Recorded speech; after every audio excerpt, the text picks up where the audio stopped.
ದೇಶಿ ಗೋವಿನ ಕುರಿತಾಗಿ ಜಾಗೃತಿ ಮೂಡಿಸಿ ಅವುಗಳ ಪ್ರಾಮುಖ್ಯತೆ ತಿಳಿಸುವ ನಿಟ್ಟಿನಲ್ಲಿ ಬಂಟ್ವಾಳದ ಪುದು ಗ್ರಾಮದಲ್ಲಿ ಇರುವ ರಾಧಾ ಸುರಭಿ ಗೋಮಂದಿರ ರಾಷ್ಟ್ರೀಯ ಗೋ ಸೇವಾ ಸಂಸ್ಥಾನ ಟ್ರಸ್ಟ್ ವತಿಯಿಂದ ಗೋನಂದಿ ಪರಿವಾರ ರಥಯಾತ್ರೆ ನಡೆದಿದೆ. ಇದರ ಉದ್ಘಾಟನಾ ಕಾರ್ಯಕ್ರಮವು ಅಡ್ಯಾರ್ ವೀರಾಂಜನೇಯ ದೇವಸ್ಥಾನದ ಸನ್ನಿಧಾನದಲ್ಲಿ ನೆರವೇರಿತು. ಅಡ್ಯಾರ್ಕಟ್ಟೆಯಿಂದ ರಥದ ಪುರ ಪ್ರವೇಶವನ್ನ ಊರ ಪರವೂರ ಗಣ್ಯರು, ವೀರಾಂಜನೇಯ ದೇವಸ್ಥಾನದ ಪದಾಧಿಕಾರಿಗಳು, ಗ್ರಾಮಸ್ಥರು ಭವ್ಯ ಮೆರವಣಿಗೆಯಲ್ಲಿ ಪಾಲ್ಗೊಂಡು ಸ್ವಾಗತಿಸಿದ್ರು. ಇನ್ನು ದೇವಸ್ಥಾನದಲ್ಲಿ ಪೂಜೆ ಬಳಿಕ ಸಭಾ ಕಾರ್ಯಕ್ರಮ ಜರುಗಿತು.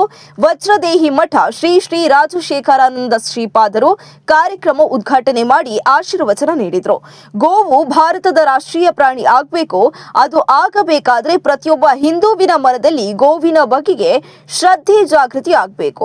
ಗೋ ಕಥಾ ಪಾರಾಯಣ ಕಲಿಯುಗದಲ್ಲಿ ಮನುಷ್ಯನ ಕರ್ಮವನ್ನ ಕಳೆಯುವ ಸುಲಭ ಮಾರ್ಗ. ಗೋ ಸೇವೆ ದೇವರ ಸೇವೆ ಎಂದರು. ಅಧ್ಯಕ್ಷ ಸ್ಥಾನವನ್ನು ವಹಿಸಿದ ರಾಧಾ ಸುರಭಿ ಗೋಮಂದಿರದ ಸಂಸ್ಥಾಪಕರಾದ ಭಕ್ತಿ ಭೂಷಣ್ ದಾಸ್ ಜಿ ಅವರು ಗೋವನ್ನ ಸಾಕಲು ಕಷ್ಟ ಆಗುವವರು ಗವ್ಯ ಉತ್ಪನ್ನ ಬಳಸುವ ಮೂಲಕ ಗೋಪಾಲಕರಿಗೆ ಮತ್ತು ಗೋಮಂದಿರಗಳಿಗೆ ಜೊತೆಯಾಗಿ ನಿಲ್ಲಬೇಕು ಎಂದು ತಿಳಿಸಿದರು.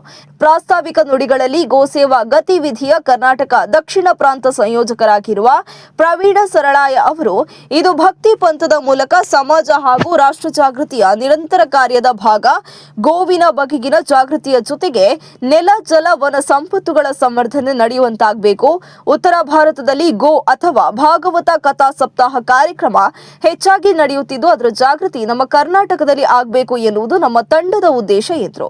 ಗೋನಂದಿ ಪರಿವಾರ ರಥಯಾತ್ರೆಯ ಉಪಾಧ್ಯಕ್ಷರಾಗಿರುವ ಶ್ರೀ ರಾಜೇಶ್ ನಾಥ್ ಔಗಡಿ ಯೋಗಿ ಅವರು ಗೋವು ಉಳಿದರೆ ನಾವು ನಮ್ಮಿಂದ ಗೋವಿನ ರಕ್ಷಣೆ ಜೊತೆ ಭೂ ಸುಪೋಷಣ ಕೆಲಸವಾಗಬೇಕು ಎಂದು ಹೇಳಿದರು.